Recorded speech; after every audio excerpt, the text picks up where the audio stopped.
নমস্কার, জি বলুন। না আসলে আমরা মাদ্রাসার জন্য কিছু চাঁদা তৈরি করতেছিলাম। আচ্ছা সমস্যা নেই, চল নিচে চলো। কে এসেছে বাবা? বাবা ওই যে মাদ্রাসা থেকে চাঁদা ওঠানোর জন্য তো বাবা এসো না, ভেতরে এসো।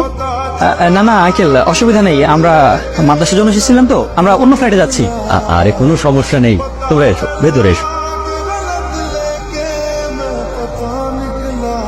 তো বলো বাবারা, কি বলতে এসেছিলে? আসলে আঙ্কেল, আমরা এসেছিলাম কিছু চাঁদা ওঠানোর জন্য। নিচে একটা মাদ্রাসা নির্মাণ হয়েছে তো, আর একটা মসজিদেরও কাজ চলছে। তো আমরা চাচ্ছিলাম যে কিছু টাকা উঠিয়ে মাদ্রাসায় যে গরিব ছেলে মেয়ে থাকে তাদের পড়াশোনার খরচ এবং তাদের খাওয়ার জন্য কিছু টাকা উঠাতে চাচ্ছিলাম। আর আগামী 22 তারিখে আমরা একটা প্ল্যান করেছিলাম, সেটা হচ্ছে যে অনেক গরিব দুস্থ লোকজন থাকে না, তাদেরকে খাওয়াবো। ওই বলতে পারেন কাঙালি বোঝার কি, এই জন্যই আমরা চাঁদাটা তুলছি। এটা তো বেশ ভালো কাজ, মহৎ উদ্যোগ। রত্না, এদেরকে জল খাওয়া। জি বাবা।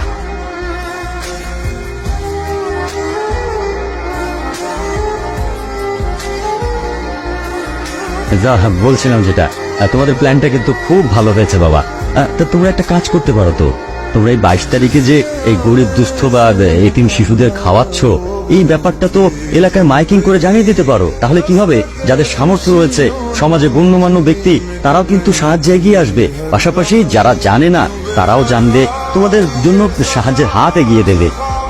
আরেকটা কাজ করবা, ওই ইমাম সাহেবকেও কিন্তু জানাবা, তাদের সমাদরের ব্যবস্থা করবা, বসার জন্য চেয়ার টেয়ারের ব্যবস্থা করবা। আর যাদেরকে খাবার জন্য নিয়ে আসবে, হ্যাঁ মানে অসহায় দুস্থ যারা খেতে আসবে, তাদেরও কিন্তু সম্মানের কোনো হানি যেন না হয়। হ্যাঁ, তাদেরও বসার ব্যবস্থা করবে। হ্যাঁ, তারা যেন নিচে বসে না খায়। আমার যতদূর সামর্থ্য হচ্ছে আমি সহায়তা করছি। রত্না, ওই বালিশের তলায় আমার মানি ব্যাগটা আছে, ওটা নিয়ে আসো। যাচ্ছি।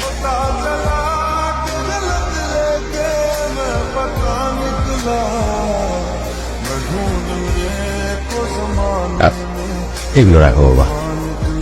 আঙ্কেল, এতগুলো টাকা কেন দিচ্ছেন? এতগুলো টাকা লাগবে না, আপনি শুধু চাঁদা হিসাবে যতটুকু অতটুকু দেন। আরে বাবা, আমি মন থেকে দিচ্ছি, রাখো রাখো।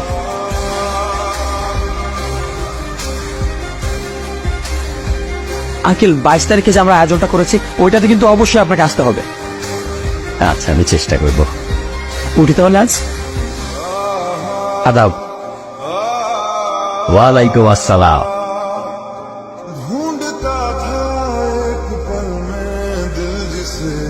আচ্ছা, ওরা তো হিন্দু পরিবার, তারপরে আমাদেরকে সাহায্য করলো। আমরা কিন্তু মুসলিম। হ্যাঁ, কতগুলো টাকা দিল আমাদের প্রোগ্রামের জন্য। আমার মনে হয় কি ওদের কোনো ষড়যন্ত্র আছে। না না বোকা, ওরা খুব ভালো মনের মানুষ, ওরা কেন ষড়যন্ত্র করতে যাবে? আর এই যুগে এসে এখন যদি মনের মধ্যে এইসব রাখিস তাহলে হবে বল? আচ্ছা দেখ, উনি চাইলে কি পারতো না যে আমাদেরকে ঘরে না ঢুকতে দিতে, আমাদেরকে ওখান থেকে দূর দূর ছেঁচে করে বের করে দিতে? কিন্তু উনি সেটা করেনি। ওনার মনটা আসলে অনেক ভালো। তাহলে ওনার মন যদি ভালো হয়, আমরা কি পারি না আমাদের মনটাও সরল করতে? আমাদের মহানবী রাসূল সাল্লাল্লাহু আলাইহি সাল্লাম বলে গিয়েছে একতাবদ্ধ হয়ে থাকতে।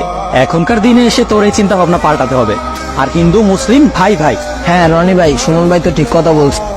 তারা হিন্দু হয়ে আমাদেরকে এতগুলো টাকা সাহায্য করলো। হ্যাঁ, ও একদম ঠিক কথা বলেছে। আচ্ছা, একটা জিনিস চিন্তা করে দেখতো, আমাদের মধ্যে কত হিন্দু বন্ধু বান্ধব রয়েছে না?